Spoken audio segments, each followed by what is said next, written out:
I was hired to help a rich family's paralyzed son walk again. They said it was just an accident. But the deeper I looked, the more I realized someone in that house wanted him broken forever. And when he finally took his first step, the truth that came out almost destroyed them all. My name is Naomi Brooks, and this is the story of the hands that healed and the secrets they uncovered. If this story touched your heart, don't forget to subscribe for more true and untold stories, where pain turns into power, and truth always finds its way. My name is Naomi Brooks, and I have spent the last 8 years helping people walk again. I have seen soldiers who lost hope, children who cried through every session, and old men who swore they would never move again. But none of them prepared me for what was waiting behind the gates of the Henderson estate. It was a humid afternoon when my phone rang. The voice on the other side was calm, controlled, and rich. "Miss Brooks, this is Margaret Henderson. We've heard you're the best physical therapist in the state. My son needs help." I could hear the hesitation in her tone, like asking me was not her idea. She continued, "He's paralyzed from the waist down. A car accident 3 months ago. He refuses therapy. We've tried others. He won't let them stay." Something about her voice made me pause. It wasn't just desperation. It was pride trying not to sound desperate. I agreed to come for an evaluation. When I hung up, I didn't know that this one decision would change both our lives. The Henderson estate was about an hour's drive from my small apartment in Atlanta. I had seen big houses before, but when the black iron gates opened and that mansion appeared through the trees, I felt small. The driveway was longer than the street I grew up on. The house looked like it had been built to impress kings. A man in a uniform opened my car door. Inside, I met Mrs. Henderson. Tall, elegant, silver hair perfectly done. She shook my hand like she was handling glass. "You'll be staying in the West Wing," she said, "if you can make it past the first week." I smiled politely. "I'll do my best, ma'am," she nodded. They all say that. When I finally met Ethan, her son, he was sitting near a window in a wheelchair, staring at the rain outside.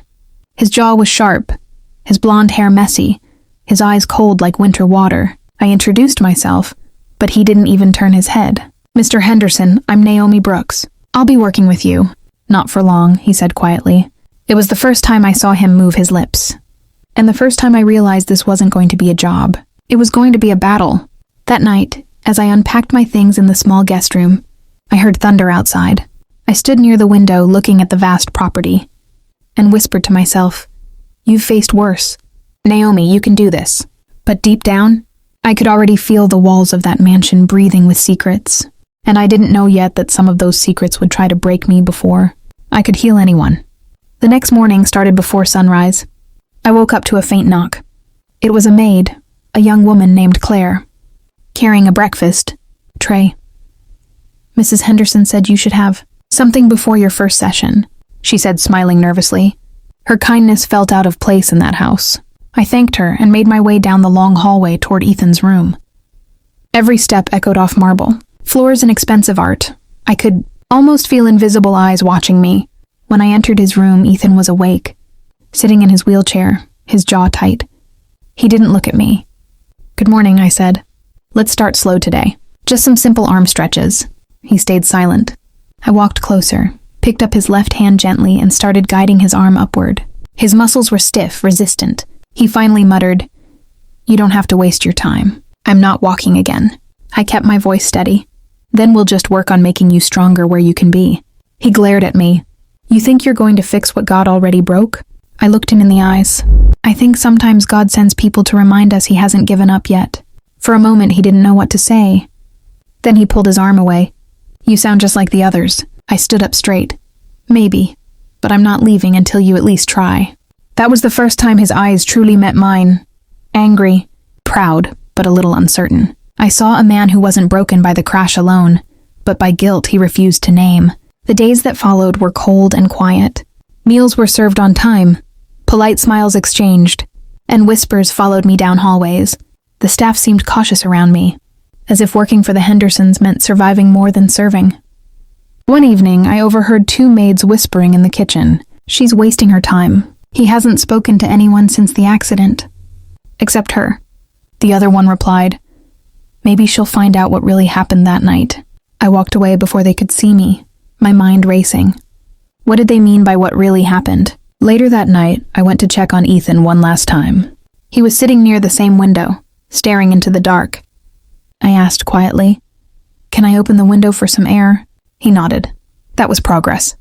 The wind blew gently into the room. I stood there beside him and said, "I don't know what happened that night, Ethan, but whatever it was, it doesn't have to end you." He looked at me for a long moment, then said, "You don't understand. It already did." And that was the first time I realized the real therapy wouldn't be for his legs. It would be for his soul. The next few days were slow. Ethan stayed quiet through most sessions. He followed basic instructions but never spoke unless he had to. The silence in that room felt heavier than the weights we used. Sometimes I could almost hear his anger breathing beside me. On the 5th morning, I brought a small portable speaker. When he raised an eyebrow, I smiled. "Music helps with rhythm and focus. Let's try it." He didn't answer, but he didn't stop me either. I played a soft blues instrumental. The sound filled the room with warmth. His eyes shifted slightly, as if something familiar had touched him. "Do you like music?" I asked. He said used to. "Before the accident?" He nodded. I played guitar. That was the first personal thing he had told me. I leaned in. "Then maybe we'll get your hands strong enough to hold it again." He looked down at his fingers. "These hands are useless now." I gently placed my hand over his. They just forgot what they were made for. After that, he didn't pull away. For the first time, I saw a hint of trust. Every day I pushed him a little harder. Simple arm movements, grip exercises, stretching his back. Each small progress felt like a victory. He started speaking more. Short sentences at first, then small jokes. One afternoon, after a good session, I found him smiling faintly. "What's that look for?" I asked. He said, "You talk too much." I laughed. "And you don't talk enough. Maybe we balance each other out." He shook his head, but I saw the corner of his lips rise. That evening, Mrs. Henderson called me to her office. Her tone was polite but sharp. "I must say, you've lasted longer than anyone else." I sat straight. "Thank you, ma'am." She crossed her arms. "I see him engaging more, but be careful not to give him unrealistic hope. His doctors made it clear he will never walk again." I nodded. I understand. But part of recovery is believing that tomorrow might be better than today. Her eyes hardened. "Hope is expensive in this house, Miss Brooks. Don't spend it too freely." I left the room with her words echoing in my head. She wasn't warning me out of care. It sounded like a command, one that didn't want change. Later that night, I found Ethan looking through old photos on his tablet. A younger version of him stood beside a red sports car smiling. Another picture showed him and his brother Liam, standing beside their father at some charity event. "That your brother?" I asked. He nodded slowly. "Yeah, the golden one." I tilted my head. "And you're not?" He laughed bitterly. "I was the rebel. He was the obedient son. Now I'm the cripple, and he's the face of the family business." Something in his tone was sharper than pain. It was resentment. I said softly, "Sometimes the people who look strongest are the ones who break first." He looked at me. "You think that's me?" I said, "I think you've already been broken, but that means you can be rebuilt." He didn't answer, but I saw something in his eyes change, a small spark that hadn't been there before. By the 3rd week, Ethan could move his legs slightly. The muscles trembled, but the movement was real. When I told him, his eyes widened like a child's. "You're lying." I smiled. "No, you did that yourself."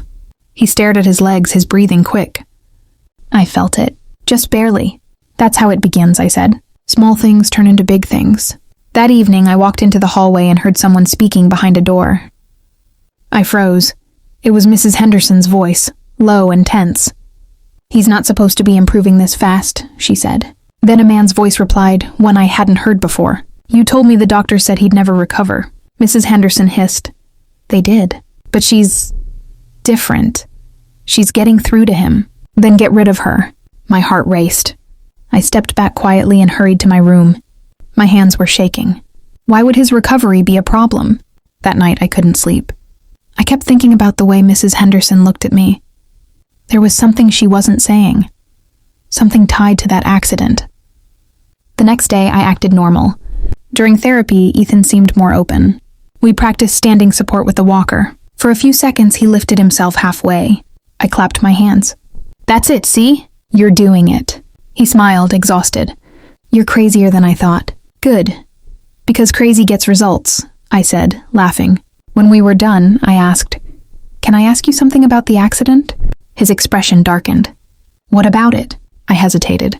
"Do you remember what happened?" He looked away. "I was driving home from a family dinner. Liam was supposed to follow me, but he stayed behind. I don't remember much after that. Just headlights and impact." He paused. "They said it was a drunk driver." Case closed. Something about the way he said it felt uncertain, like he didn't fully believe it.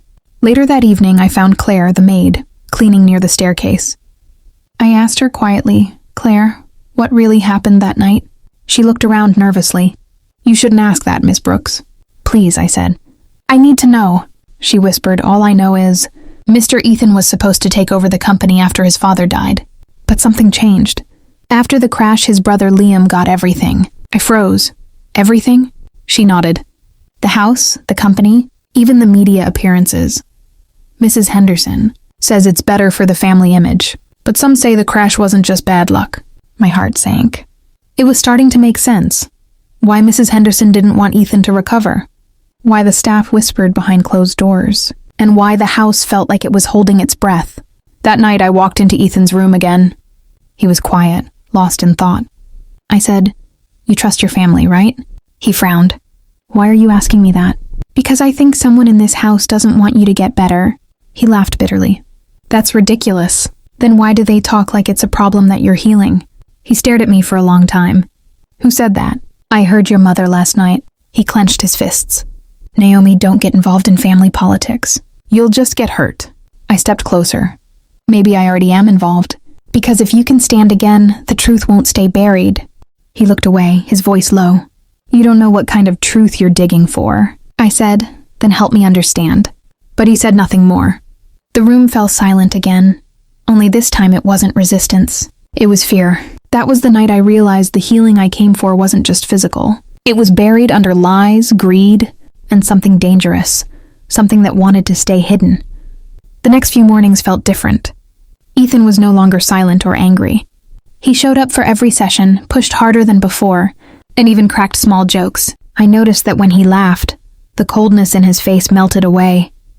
For a few moments, he didn't look like a man trapped by pain. One morning, I brought in a set of resistance bands and said, "We're trying something new today." He smirked. "You always say that before making me suffer." "Good. That means it's working," I said, handing him the band. We worked for nearly an hour. His arms shook from strain, sweat covered his forehead, and he cursed under his breath. Then something happened. "Wait," he said suddenly, staring down. "Naomi, I felt that." "Where?" "My thigh." It twitched. I dropped to my knees beside him and watched closely. I placed my hand gently over his leg and waited. Then faintly, the muscle moved again. I gasped, "That's real. You did it." He looked stunned. I actually felt it. We both sat there in silence, breathing heavily. Then I said quietly, "This is the first step, Ethan. You're coming back." His eyes filled with tears he tried to hide. "You have no idea what this means to me." I smiled. "I think I do." That afternoon when Mrs. Henderson saw us walking, well, me walking and him pushing his wheelchair with strength, she gave me a forced smile. "You seem to be making progress." "Yes, ma'am," I said proudly. "He moved his leg today." Her expression tightened for a split second. "That's surprising. Keep me updated." She turned and walked away before I could say anything else. Later, during dinner, Ethan looked distant again. I asked, "You okay?" He said, "Every time I take a step forward, she looks like she's losing something." I hesitated. "Maybe she's afraid to hope." He shook his head. "No, it's something else. Something she doesn't want back." I didn't press further, but I couldn't shake the thought that every bit of his progress made someone in that house nervous. That night I decided to explore a little. The mansion was quiet, lights dimmed, hallways long and cold.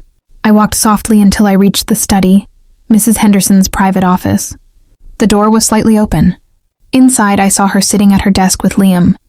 "She's pushing him too far," Liam said. "If he walks again, everything changes." Mrs. Henderson replied, "Then make sure he doesn't. We can't risk the truth coming out." I froze. My heart pounded so loudly I thought they'd hear me. I stepped back and left silently, my body trembling. When I reached my room, I sat on the edge of the bed, holding my head. They were hiding something about that night, something that would destroy them if Ethan knew. I whispered to myself, "They tried to bury him once. They won't do it again." From that night on, I had two goals: help Ethan walk again, and uncover what really happened. The next morning, I pretended everything was normal, but I couldn't stop thinking about what I'd overheard. Ethan noticed my silence during therapy. "You're quiet today," he said. I forced a smile. "Just tired." He raised an eyebrow. "No, something's wrong. You look like you saw a ghost." I hesitated, then said, "If I tell you something, will you promise to stay calm?" He nodded slowly. "I heard your mother and brother last night. They were talking about keeping you from recovering. They said if you walk again, the truth might come out." He went pale. "The truth about what?" "I don't know, but it's connected to your accident." He gripped the sides of his wheelchair. "I knew it. I always knew something was off." I said, "We'll find out. But you need to stay focused on getting stronger." He looked at me intensely. "Naomi, you've already done more than anyone. I don't want you getting involved in something dangerous." I smiled softly. "It's too late for that." Later that day, while Ethan rested, I went back to the study. I needed proof. The door was locked this time, but a small cabinet beside it wasn't. Inside, I found a stack of medical files and insurance papers. Most were standard: treatment records, doctor notes, but one folder was labeled Incident Report, Private. I opened it. The first page had Ethan's name and a summary of the accident, but halfway through, a line was blacked out. I tilted the paper under the light and saw faint letters showing through. It read, "Vehicle tampered prior to collision." I gasped softly. Someone had cut the brake lines. My hands shook as I turned another page. It showed a payment receipt from a private investigator, dated 2 days after the crash. The signature at the bottom was Liam Henderson. Before I could take pictures, I heard footsteps. I quickly put everything back and stepped into the hallway. Claire appeared around the corner. "Miss Brooks, what are you doing here?" I smiled nervously. "Just looking for some towels." She looked at me carefully, then whispered, "Be careful. If they find out you know something, they'll make you disappear too." That night, I told Ethan everything. He sat there, silent for a long time, staring at his hands. "I trusted them," he said finally. All this time, I blamed myself. But it wasn't an accident. I placed my hand on his shoulder. "We'll get the truth, but you need to be ready. They'll fight to keep it hidden."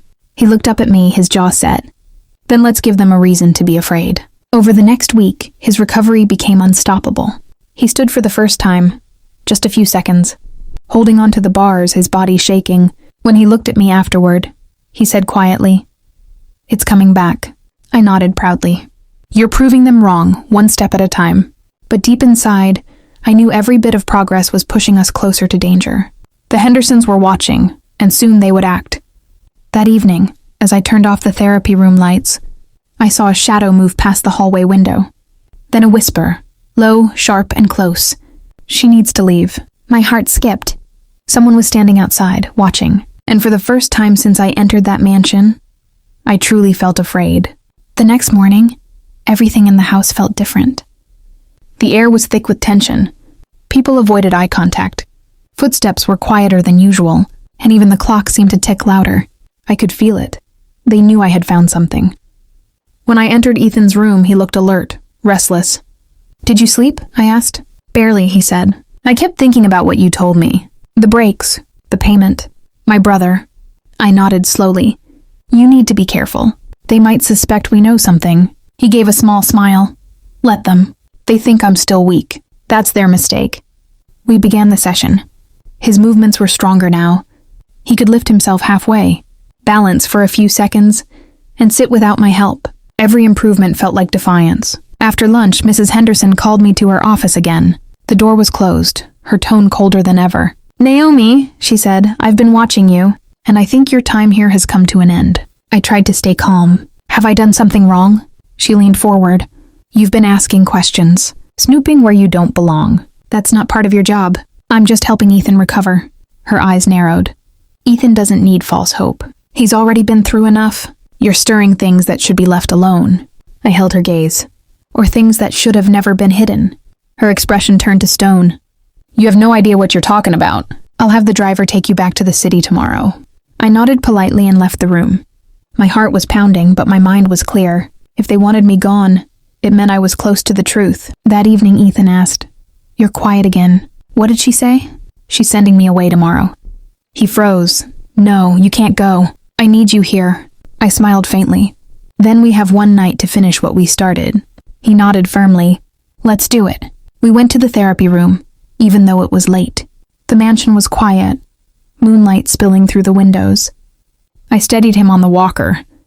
Ready? I asked. He took a deep breath. Ready. Slowly, painfully, he lifted himself. His legs trembled, but he didn't stop. He stood upright, fully, for the first time.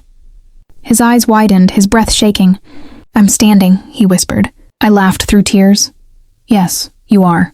He stayed up for almost 10 seconds before collapsing back into the chair, exhausted but smiling. Then, from behind us, a voice said coldly, "So it's true." We turned. Liam Henderson was standing at the door, his face unreadable. Ethan froze. Liam stepped forward slowly. You just couldn't stay broken, could you? Ethan's eyes narrowed. You knew. Liam didn't answer. He just smiled, the kind of smile that hides poison. Then he walked away. Ethan turned to me. We need to be careful now. He won't let this go. He was right. The real fight was only beginning. I barely slept that night. Every sound in the hallway made me jump. I kept my phone close, my bag packed, ready to leave at dawn. But something inside me refused to go without closure. At sunrise, I went to check on Ethan. His bed was empty. Panic rushed through me. I searched the hall, the study, the gym, nothing. Finally, I found him near the old garage, sitting on his wheelchair, staring at a covered car.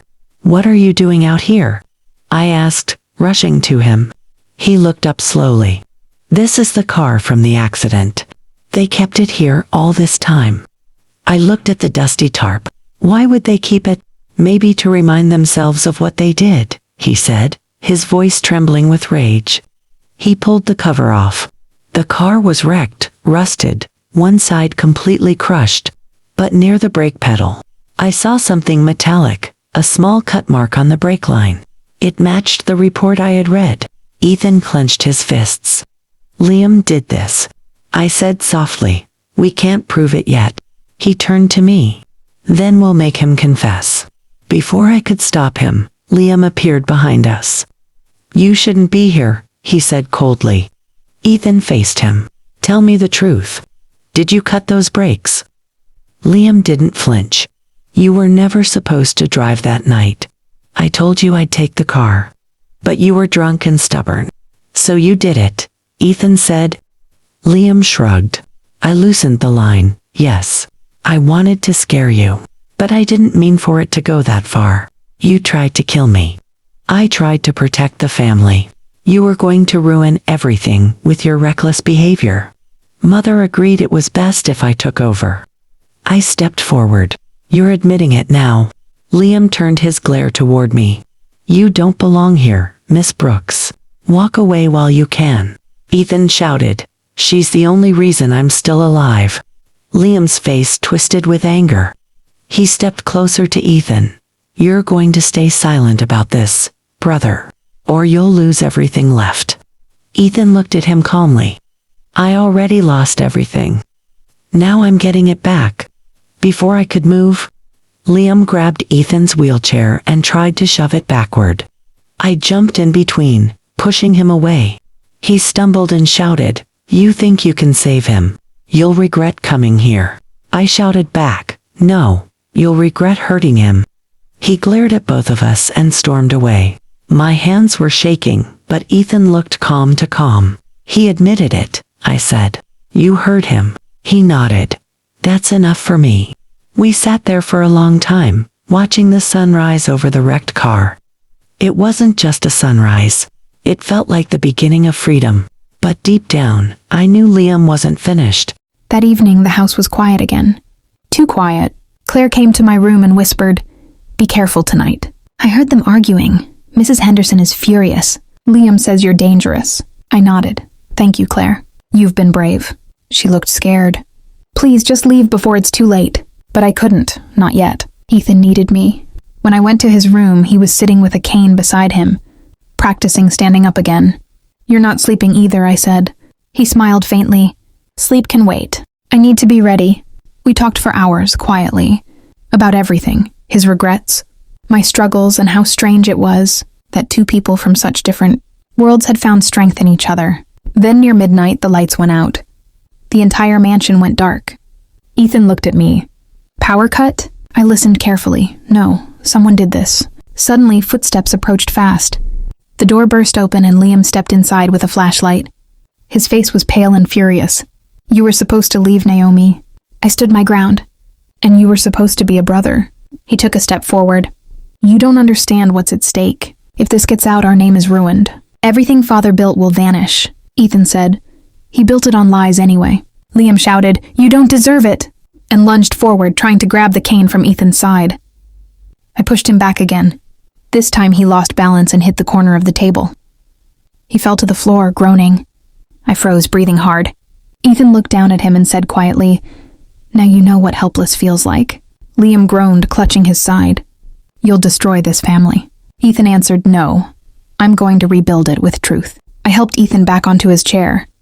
We're done here, I said.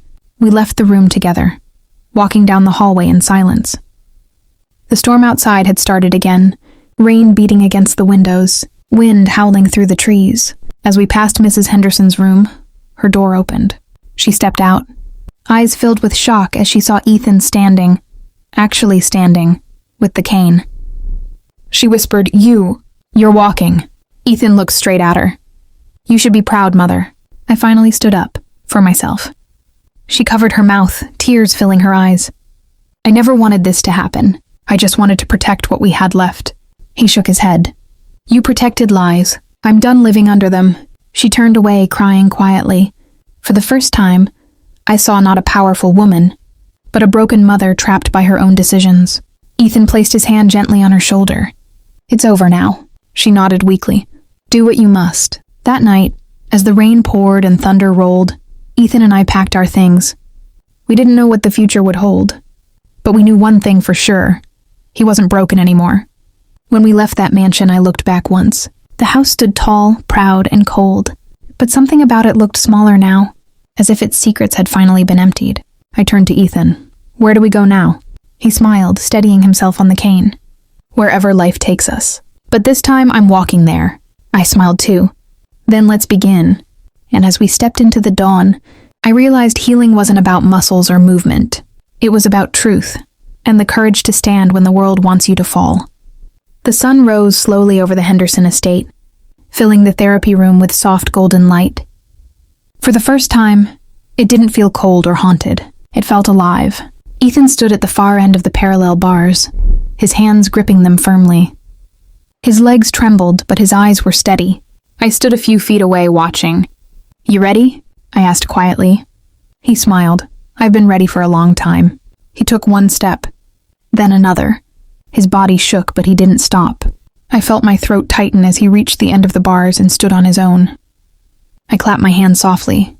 Ethan, you did it. He looked at me and said, No, Naomi, we did it. For a moment, everything was silent.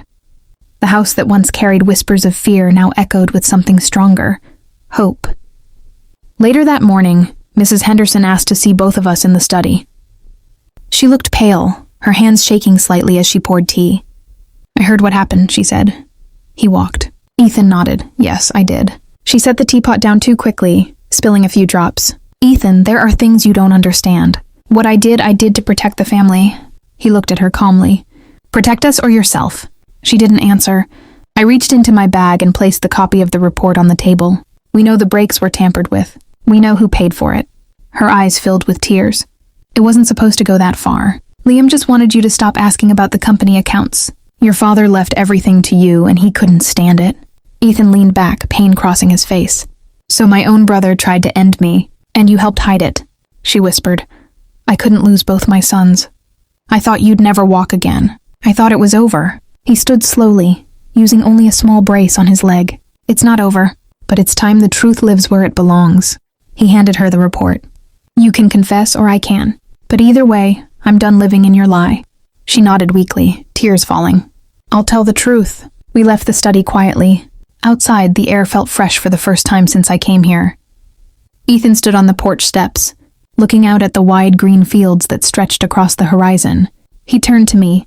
Naomi, you gave me my life back. You gave me something no doctor, no machine ever could. I smiled. You just needed someone to believe in you again. He reached for my hand, and I needed to believe in myself. You made that happen. I said, what will you do now? He looked at the driveway where his car once crashed years ago. Start over. On my terms this time. A few days later, I packed my things. My time there was done. As I wheeled my small suitcase down the hall, I heard his voice behind me. Naomi. I turned. He was walking slowly, without bars or help, just a cane in his hand. He looked taller somehow, lighter. You're really doing it, I said. He smiled. Because you never gave up. I felt my eyes sting, but I held it back. Take care of yourself, Ethan. I will, he said. And Naomi, if you ever decide to stop fixing everyone else, you've got a home here. I laughed softly. You'll be fine. Just keep walking. As I stepped out of the house, I looked back one last time. The Henderson mansion stood silent. No longer a cage of secrets, but a place finally set free. The wind carried the faint sound of piano music from inside. Ethan was playing again. The same song I'd heard the first day, but this time, it was full, strong, and alive. I walked down the long stone path toward the gates, sunlight warming my back. For the first time in years, I felt light too. I came here to heal someone else, but in the process, I healed myself.